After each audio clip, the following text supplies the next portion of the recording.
Silicon city Bengaluru corona hotspot ಆಗ್ತಾ ಇದೆಯಾ ಅನ್ನುವಂತಹ ಪ್ರಶ್ನೆ ಮತ್ತೊಮ್ಮೆ ಮುನ್ನೆಲೆಗೆ ಬರ್ತಾ ಇದೆ. ಕಾರಣ ಬೆಂಗಳೂರಿನಲ್ಲಿ ಪತ್ತೆ ಆಗ್ತಾ ಇರುವಂತಹ ಕೊರೋನಾ ಪ್ರಕರಣಗಳ ಸಂಖ್ಯೆ. ರಾಜಧಾನಿ ಬೆಂಗಳೂರಿಗೆ ಕೊರೋನಾ ಬಿಗ್ ಶಾಕ್ ಕೊಟ್ಟಿದೆ. ಮತ್ತೆ ಕೊರೋನಾ ಹಬ್ಬ ಆಗ್ತಾ ಇದೆ ಸಿಲಿಕಾನ್ ಸಿಟಿ ಬೆಂಗಳೂರು. ಬಿಬಿಎಂಪಿ ವ್ಯಾಪ್ತಿಯ ವಲಯಗಳಲ್ಲಿ ಸೋಂಕಿನ ಸಂಖ್ಯೆ ಜಾಸ್ತಿ ಆಗ್ತಾ ಇದೆ. ರಾಜ್ಯದಲ್ಲಿರುವ ಸಕ್ರಿಯ ಕೇಸ್ಗಳಲ್ಲಿ ಬೆಂಗಳೂರಿನದ್ದೇ ಬಹುಪಾಲು, ಸಿಂಹಪಾಲು, ದೊಡ್ಡ ಪಾಲು. ಒಟ್ಟು 175 ಆಕ್ಟಿವ್ ಕೇಸ್ಗಳು ಬೆಂಗಳೂರಿನಲ್ಲಿ ರಾಜ್ಯದಲ್ಲಿ ಪತ್ತೆಯಾದರೆ ಬೆಂಗಳೂರಿನಲ್ಲಿಯೇ 156 ಆಕ್ಟಿವ್ ಕೇಸಸ್ಗಳಿರುವಂತಹದ್ದು. ನಿನ್ನೆ ಬೆಂಗಳೂರಿನಲ್ಲಿ 68 ಪಾಸಿಟಿವ್ ಕೇಸ್ಗಳು ದಾಖಲಾಗಿತ್ತು. ಮಧ್ಯಾಹ್ನದ ಅಷ್ಟೊತ್ತಿಗೆ ಈಗ 13 ಕೇಸ್ಗಳು ದಾಖಲಾಗಿದೆ. ಇನ್ನು ಸಂಜೆ ಮತ್ತೊಂದು ಹೆಲ್ತ್ ಬುಲೆಟಿನ್ ರಿಲೀಸ್ ಆಗುತ್ತೆ, ಅದರಲ್ಲಿ ಮತ್ತಷ್ಟು ಕೇಸ್ಗಳು ಪತ್ತೆ ಆಗುತ್ತೆ ಅನ್ನುವಂತಹ ಆತಂಕ ಸಹಜವಾಗಿ ಇದೆ. ಹಾಗಾದರೆ ಯಾವ್ಯಾವ ವಲಯದಲ್ಲಿ ಎಷ್ಟೆಷ್ಟು ಪ್ರಕರಣಗಳು ಪತ್ತೆ ಆಗ್ತಾ ಇದೆ ಕೋವಿಡ್ ವಿಚಾರಕ್ಕೆ ಅಂತ ಹೇಳಿ ನೋಡ್ತಾ ಹೋಗೋಣ. ಬೊಮ್ಮನಹಳ್ಳಿಯಲ್ಲಿ 8 ಕೇಸ್ ಪತ್ತೆ ಆಗಿರುವಂತಹದ್ದು. ಬಿಬಿಎಂಪಿ ವ್ಯಾಪ್ತಿಯಲ್ಲಿ ಒಟ್ಟು 8 ವಲಯಗಳು ಬರ್ತವೆ. ಒಂದೊಂದೇ ವಲಯದ ಅಂಕಿ ಅಂಶಗಳನ್ನು ನಿಮ್ಮ ಮುಂದೆ ಇಡ್ತಾ ಇದ್ದೀವಿ. ದಕ್ಷಿಣ ವಲಯದಲ್ಲಿ 8 ಕೇಸ್ ಪತ್ತೆಯಾಗಿದೆ. ಅದರ ಜೊತೆಗೆ ಪಶ್ಚಿಮ ವಲಯದಲ್ಲಿ 10 ಕೇಸ್ಗಳು ಪತ್ತೆಯಾಗಿರುವಂತಹದ್ದು. ಇವೆಲ್ಲವೂ ಕೂಡ ಕೊರೋನಾ ಪಾಸಿಟಿವ್ ಕೇಸ್ನ ಅಂಕಿ ಅಂಶಗಳನ್ನು ನಾವು ನಿಮ್ಮ ಮುಂದೆ ಇಡ್ತಾ ಇರುವಂತಹದ್ದು. ಅದರ ಜೊತೆಗೆ ಪೂರ್ವ ವಲಯದಲ್ಲಿ 9 ಕೇಸ್ಗಳು ಪತ್ತೆಯಾಗಿದೆ. ಮಹದೇವಪುರದಲ್ಲಿ 7, ಯಲಹಂಕದಲ್ಲಿ 6, ಆರ್ ನಗರದಲ್ಲಿ 1, ದಾಸರಹಳ್ಳಿಯಲ್ಲಿ ಇಲ್ಲಿಯವರೆಗೂ ಒಂದೇ ಒಂದು ಪ್ರಕರಣವೂ ಕೂಡ ಪತ್ತೆ ಆಗಿಲ್ಲ. ಈಗಾಗಲೇ ಬಿಬಿಎಂಪಿ ಒಂದು ಟಾರ್ಗೆಟ್ ಅನ್ನು ಕೊಟ್ಟಿದೆ. 1500 ಕೋವಿಡ್ ಟೆಸ್ಟ್ ಅನ್ನು ನೀವು ಮಾಡಬೇಕು ಅಂತ ಹೇಳಿ.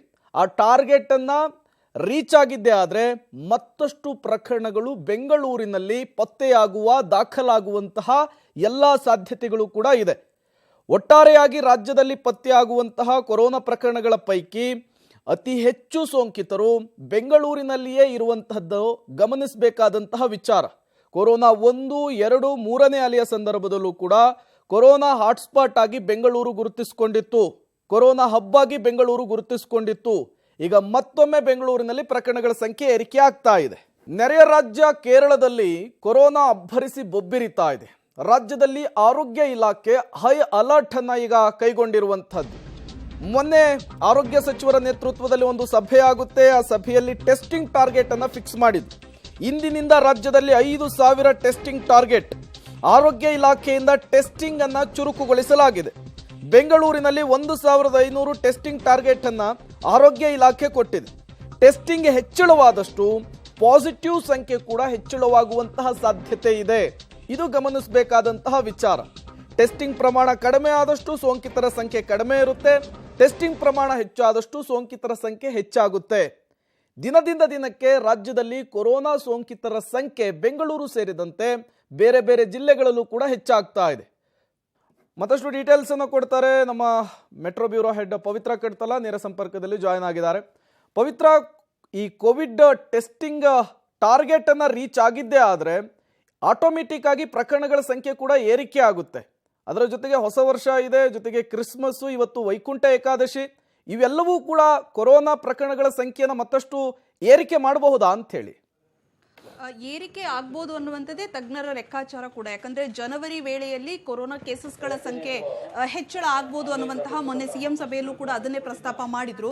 ಸೊ ಹಾಗಾಗಿ ಟೆಸ್ಟಿಂಗ್ಗೆ ಟಾರ್ಗೆಟ್ ಅನ್ನು ಕೊಡಲಾಗಿದೆ. ಇವತ್ತಿನಿಂದ ರಾಜ್ಯದಲ್ಲಿ ಕಡ್ಡಾಯವಾಗಿ 5000 ಟೆಸ್ಟ್ಗಳನ್ನ ಪ್ರತಿನಿತ್ಯವೂ ಮಾಡಬೇಕು ಅನ್ನುವಂಥದ್ದು. ಅದರಲ್ಲಿ ಬೆಂಗಳೂರು ಒಂದರಲ್ಲೇ 1500 ಟೆಸ್ಟಿಂಗ್ಗಳು ನಡಿಬೇಕು ಅನ್ನುವಂಥದ್ದು. ಈಗ ಬೆಂಗಳೂರಿನಲ್ಲಿ ನಿನ್ನೆ ತೆಗೆದುಕೊಂಡ್ರೆ 1200ರಷ್ಟು ಟೆಸ್ಟಿಂಗ್ ಆಗಿದೆ. ಸೊ ಟೆಸ್ಟಿಂಗ್ ಹೆಚ್ಚಾದಷ್ಟು ಬೆಂಗಳೂರಿನಲ್ಲಿ ಪಾಸಿಟಿವ್ ಕೇಸಸ್ಗಳ ಸಂಖ್ಯೆಯು ಕೂಡ ಹೆಚ್ಚಳ ಆಗಿದೆ. ನಿನ್ನೆ 68 ಕೇಸಸ್ಗಳು ಬೆಂಗಳೂರಿನಲ್ಲೇ ಪತ್ತೆಯಾಗಿದ್ದು, ಹಾಗಾಗಿ ರಾಜ್ಯದ ಬೇರೆ ಬೇರೆ ಜಿಲ್ಲೆಗಳಲ್ಲಿ ಟೆಸ್ಟಿಂಗ್ ಅನ್ನ ಇನ್ಕ್ರೀಸ್ ಮಾಡಿದಷ್ಟು ಕೇಸಸ್ಗಳು ಜಾಸ್ತಿ ಆಗುತ್ತೆ ಅನ್ನುವಂಥದ್ದು. ಈಗ ಒಂದು ವಾರದಲ್ಲಿ ಪರಿಸ್ಥಿತಿಯನ್ನ ಅವಲೋಕನ ಮಾಡಿ ಇನ್ ಕೇಸ್ ಏನಾದರೂ ಮಿತಿ ಮೀರಿ ಕೊರೋನಾ ಕೇಸಸ್ಗಳ ಸಂಖ್ಯೆ ಹೆಚ್ಚಳ ಆದರೆ ಹೊಸ ವರ್ಷಕ್ಕೂ ಕೂಡ ಒಂದಿಷ್ಟು ಹೊಸ ರೂಲ್ಸ್ಗಳನ್ನ ಫ್ರೇಮ್ ಮಾಡುವಂತಹ ಸಾಧ್ಯತೆಗಳು ಕೂಡ ಇದೆ.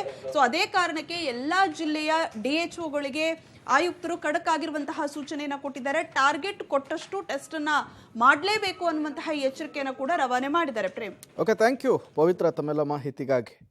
ಒಟ್ಟಾರೆ ಕೊರೋನಾ ಪ್ರಕರಣಗಳ ಸಂಖ್ಯೆ ದಿನದಿಂದ ದಿನಕ್ಕೆ ಏರಿಕೆ ಆಗ್ತಾ ಇದೆ. ಸಹಜವಾಗಿಯೇ ಸರ್ಕಾರದ ಟೆನ್ಷನ್ ಅನ್ನು ಕೂಡ ಇದು ಜಾಸ್ತಿ ಮಾಡ್ತಾ ಇದೆ. ಈ ನಡುವೆ ಕ್ರಿಸ್ಮಸ್ ಮತ್ತೆ ಹೊಸ ವರ್ಷಾಚರಣೆ ಕೂಡ ಬರ್ತಾ ಇದೆ. ಜನರು ಗುಂಪುಗೂಡುವಂತಹ ಸಾಧ್ಯತೆ ಹೆಚ್ಚಿರುತ್ತೆ. ಅದು ಕೊರೋನಾ ಸ್ಪ್ರೆಡ್ ಆಗಲಿಕ್ಕೂ ಕೂಡ ಕಾರಣವಾಗಬಹುದು. ಹಾಗಾಗಿ ಸರ್ಕಾರ ಯಾವ ನಿರ್ಧಾರಕ್ಕೆ ಬರುತ್ತೆ ಅನ್ನೋದು ಇಲ್ಲಿ ಕಾಡ್ತಾ ಇರುವಂತಹ ಪ್ರಶ್ನೆ. At the same time corona 1, 2, 3ನೇ ಅಲೆಯ ಸಂದರ್ಭದಲ್ಲಿ 3T ಸೂತ್ರವನ್ನು ಬಳಕೆ ಮಾಡಲಾಗಿತ್ತು. ಟೆಸ್ಟಿಂಗು, ಟ್ರ್ಯಾಕಿಂಗ್ ಮತ್ತು ಟ್ರೀಟ್ಮೆಂಟ್.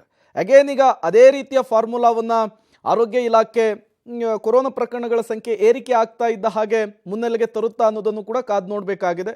ಮಾಸ್ಕನ್ನು ಹಾಕ್ಕೊಳ್ಳೋದಕ್ಕೆ ಈಗಾಗಲೇ ಆರೋಗ್ಯ ಇಲಾಖೆ ಸೂಚನೆಯನ್ನು ಕೊಟ್ಟಿದೆ. ಪ್ರಮುಖವಾಗಿ 60 ವರ್ಷ ಮೇಲ್ಪಟ್ಟವರು, ಏಜ್ಡ್ ಪರ್ಸನ್ ಅಂತ ಯಾರಿರ್ತಾರೋ ಅವರು ಮಾಸ್ಕನ್ನು ಕಂಪಲ್ಸರಿ ಹಾಕ್ಕೊಳ್ಬೇಕು.